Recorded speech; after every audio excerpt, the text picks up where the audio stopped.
What's up, guys? So we just installed the RPM front bumper on the Outcast 10th anniversary. You guys see this flex? It's nuts. All you do is take off these 4 screws here, pop in this one.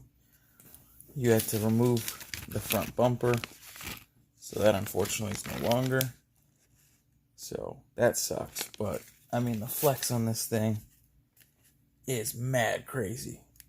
So I'm going to go ahead and install the rear skid plate also, which is the RPM 81442. And yeah, I didn't realize this, but the Arrma crate and tally on Typhon Sentin, that this all fits the Outcast. So anyway, I'll show the end result here.